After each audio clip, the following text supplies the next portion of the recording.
Welcome to my podcast, the first of the 5 series where we will be diving into the intriguing world of true crime and literature. Today, we will be discussing and analyzing the infamous Hosack murder trial and its connection to Susan Glaspell's play, Trifles.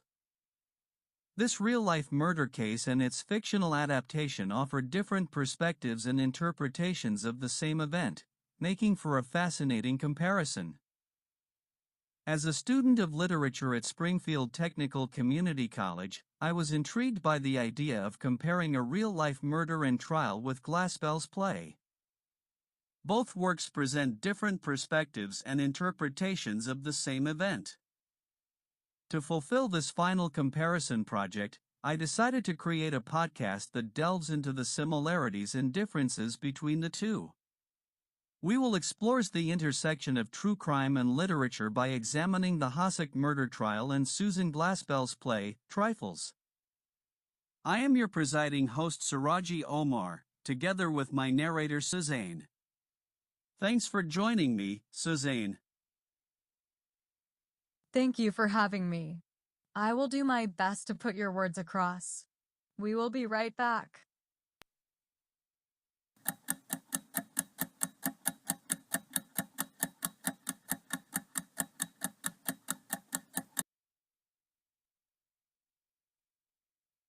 Welcome back to our podcast episode 2 of the comparative analysis of the Hosack murder trial and the Susan Glaspell's play Trifles. I am your narrator Suzanne, together with your host Siraji Omar. First, let's look at the background of the Hosack murder trial. The Hosack murder trial, also known as the Midnight Assassin case, was a widely publicized and controversial murder case that took place in Iowa in 1900. To begin with, let's take a closer look at the background of the Hosack murder trial. John and Margaret Hosack were a married couple living on a farm in Iowa with their children. It's December 2nd, 1900, on a rural Iowa farm. The quiet of night is shattered when John Hosack, a well-respected farmer, is found dead in his bed. He has been brutally attacked with an axe. His wife, Margaret Hosack, claims she was asleep and heard nothing, but the community quickly suspects her.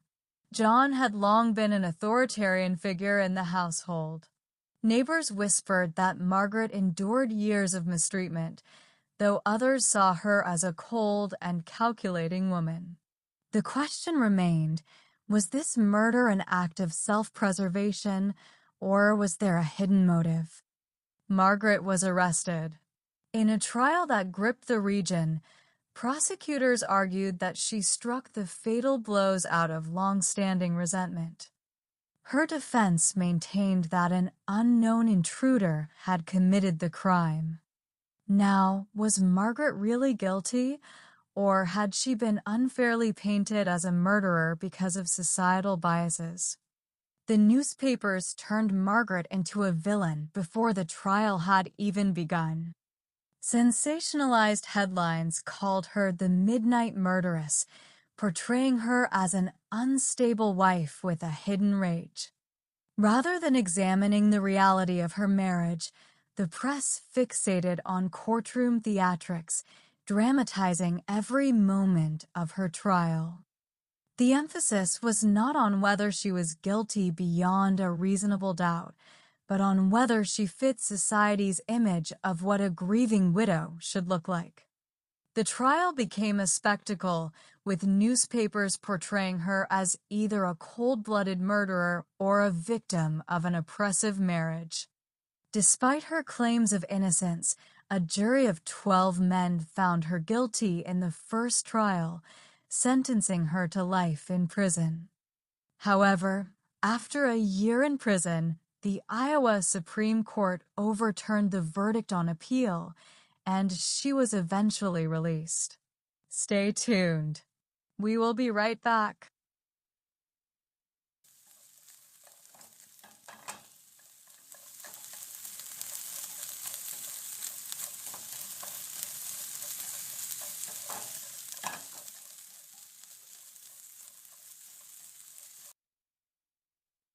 Welcome back to our podcast episode 3.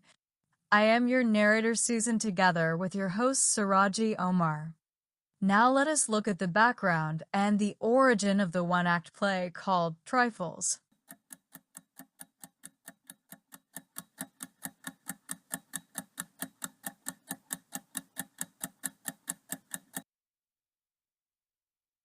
Years after the trial and conviction of Margaret Hosack, Glaspell transformed the story into Trifles, a one-act play that reimagined the crime through a feminist lens.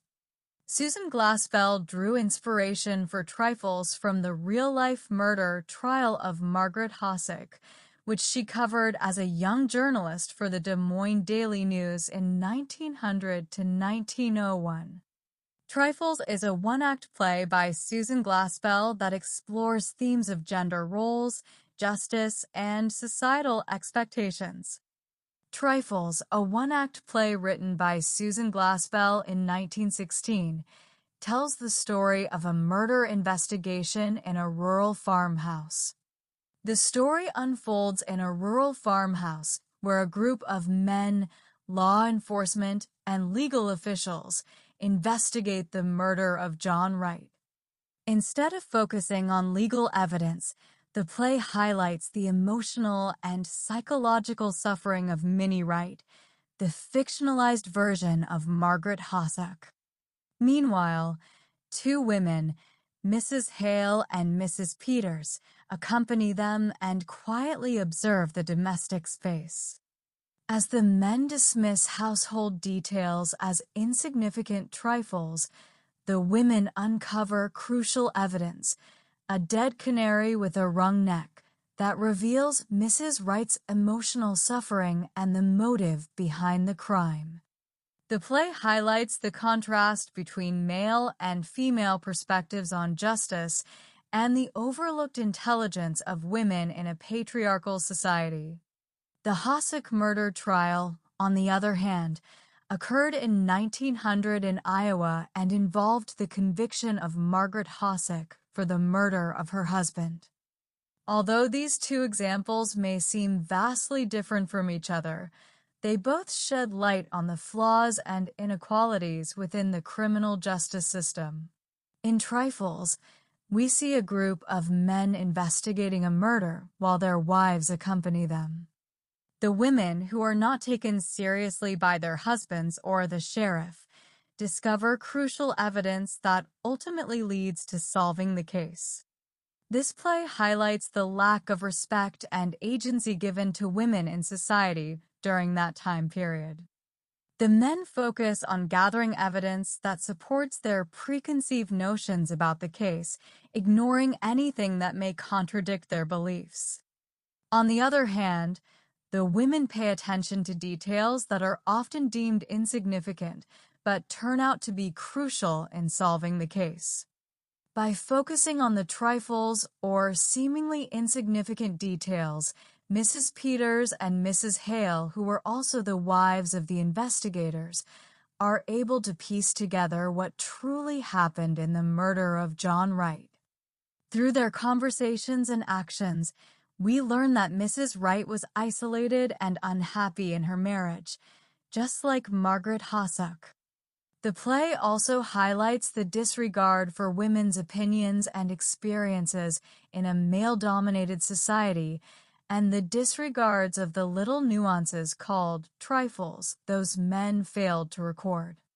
The play explores themes of isolation, unhappiness, and the disregard of women's experiences. The trifles dismissed by the men as an unfinished sewing project, a broken birdcage, and a dead canary ultimately expose the truth behind the crime. One aspect that I found intriguing was how Glaspell added another act to the play that covers information from the real murder. In this act, we see Mrs. Peters discover a dead canary, which she believes was killed by John Wright. This canary symbolizes Minnie's life before her marriage that was filled with freedom and joy, which was taken away when she married John. Stay tuned. We will be right back in a moment.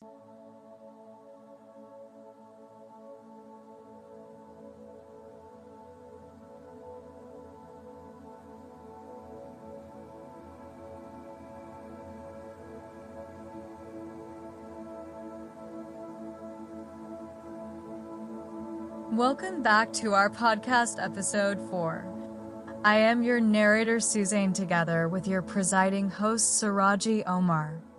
The Hasuk trial and the play Trifles may appear as two separate stories at the beginning, but in fact, they have many points in common.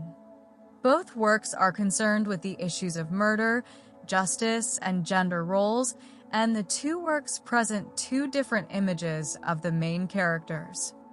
In this episode, we will try to make a more detailed comparison between the Hasuk trial and Trifles, and the victims, the characters, symbolism, and the personal depth that Margaret Hasuk's letters brought into the story. Both the Hasuk trial and Trifles address themes of murder, justice, and gender roles, presenting contrasting images of the accused woman.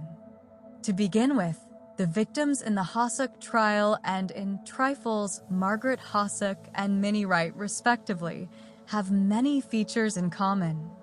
They are both shown as obedient wives who have been oppressed by their husbands. Margaret is a farmer's wife who is always scolded and mocked by her husband for not being able to bear children. In the same way, Minnie in Trifles is a housewife who has been confined to the house and emotionally tormented by her husband. Both women are also described as quiet and calm, which suggests their suppressed feelings and unmet needs. Then, the second point of comparison is that the Hasuk trial and Trifles show two different images of the main characters. In the Hasuk trial, Margaret is depicted as a bloodthirsty killer by the prosecutor.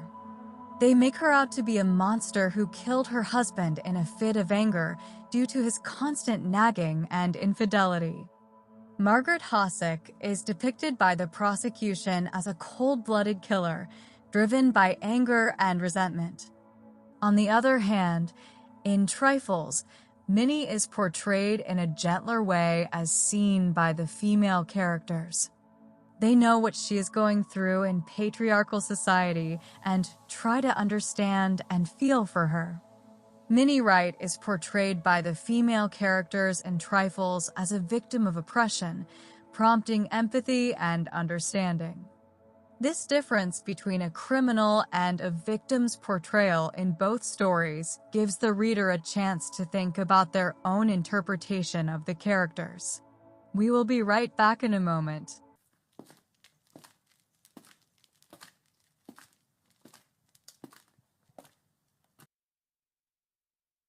Welcome back to episode 5. Our last and the conclusion of the comparative analysis of these two compelling works of the same story. I am your narrator Suzanne, together with your host Siraji Omar. Silence in the court! As we come to the end of the Hasuk murder trial and Susan Gapless Trifles, one thing becomes clear. Stories shape our understanding of justice. Either presented through the lens of historical facts or literally fiction, these narratives challenge us to reconsider guilt-innocence and the societal forces that influence both. What we perceive or think as the truth is often molded by the perspective that frames it.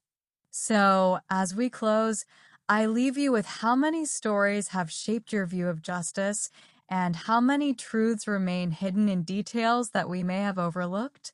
How many innocent people may have been wrongly convicted solely due to our perspectives framing their guilt. The Hasuk murder trial and Susan Glaspell's Trifles, the two episodes told through different lenses, offer two different perspectives on the same event, highlighting the complexities of human behavior and societal norms. The Hasuk trial and Trifles reveal how societal and gender biases shape narratives of crime. Literature serves as a tool to challenge dominant perspectives, offering alternative viewpoints that force us to reconsider justice. The Hosack trial and trifles offer distinct yet interconnected narratives, revealing the impact of societal and gender biases on perceptions of guilt and innocence. Through this podcast, we have explored how these two mediums present their interpretations and shed light on important themes such as gender roles, oppression, and perception. As we reflect on these two versions of the same event, we must ask, how do we judge women accused of crimes? And how does the framing of a story influence our perception of guilt and innocence? This exploration encourages us to question how we judge women accused of crimes and how storytelling shapes our understanding of justice. I hope this discussion has piqued your interest to learn more about this intriguing case and its impact on literature. Thank you for tuning in, and until next time, keep exploring the fascinating world of true crime and literature. Visit Springfield Technical Community College to see other amazing talents about this work. Thanks for joining us with Echoes of Evidence. Until next time, keep questioning the narratives we take for granted.